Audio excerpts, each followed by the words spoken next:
সনাতন ধর্ম থেকে ইসলাম ধর্ম কেন গ্রহণ করছে, মানে কি জন্য? করছি, আমার কাছে হিন্দু ধর্মটা ভুল মনে হয়, ইসলাম ধর্ম সঠিক মনে হয়, এই জন্য ইসলাম ধর্ম গ্রহণ করছি। খালি আমি ধর্ম ত্যাগ করছি এই জন্য আমার কিচ্ছু নেই, নাহলে আমার স্ত্রীর সন্তানের চিকিৎসা করার জন্য টাকার অভাব হইতো না। দেখেন এই লোক শরীয়তপুর থেকে হাতিয়া চলে আসছে আমার বাড়িতে, কি সমস্যা কি আপনার? সমস্যা, আমি আমি হিন্দু ছিলাম, আমি মুসলমান হয়েছি। এখন আমার স্ত্রী অসুস্থ, আমার কিছুদিন আগে ছেলে অসুস্থ ছিল, এই জন্য ছেলের পিছিয়ে অনেক টাকা গেছে। এখন আমি অনেক দাঁড় হয়ে গেছি, স্ত্রীর চিকিৎসা করতে পারতেছি না, এই জন্য আপনার কাছে আইছি। আপনাকে আমি আসতে বলছি? না, অনেক জায়গায় গেছি ভাই, কারো কাছে সাহায্য পাইনি, এই জন্য আপনার কাছে আইছি। বলিস আপনারা আমার একটু সাহায্য করেন। আজকে আমার বাবা নাই, মা নাই, আমি যদি বাড়িতে থাকতাম তাহলে আপনার কাছে হাত পাততাম না। আমার একটু সাহায্য করেন আপনারা, একটু দয়া করেন ভাই, আমার একটু দয়া করেন। আমার কাছে যাওয়ার মতো 12 টাকা হবে, আমি 1500 টাকা আওলাদ করে এবার আপনার নাইছি। আজকে মা বাবা নাই, পেতে আপনার কাছে আইছি, থাকলে আমি আইতাম না।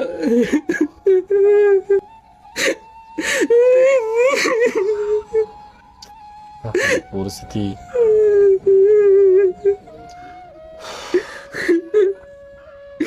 কত জায়গায় গেছি, কোনো সাহায্য পাই নাই।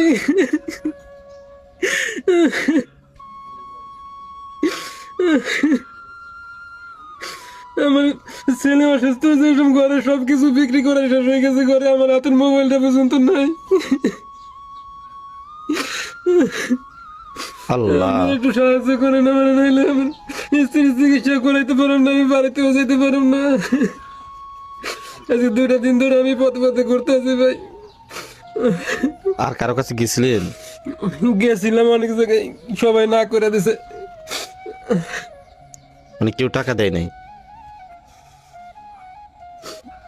খালি আমি ধর্ম ত্যাগ করছি এই জন্য আমার কিচ্ছু নেই, নাহলে আমার স্ত্রীর সন্তানের চিকিৎসা করার জন্য টাকার অভাব হইতো না। আপনার মা বাবা আছে? আমার বাবা নাই, মা আছে। ধর্ম ত্যাগ করার কারণে আত্মীয় স্বজন কেউ দেখে না? না, কেউ দেখে না। আল্লাহর উপর আপনার এত বিশ্বাস, আল্লাহ আপনাকে দেখবে। নেন এগুলো নেন, এখন যা দিছি এটা দিয়ে আপনি চলে যান। এটা দিয়ে আপনার স্ত্রীর চিকিৎসা হবে না, এই যে যাতায়াত খরচ, আসছেন খরচ হয়েছে, অন্তত এটা হোক, বুঝছেন? পরে আমি দেখব। আপনার ফোন নাম্বার আছে? জি আপনার ফোন নাম্বারটা দিয়ে যাই না? আছে। আচ্ছা ঠিক আছে, যান, চলে যান।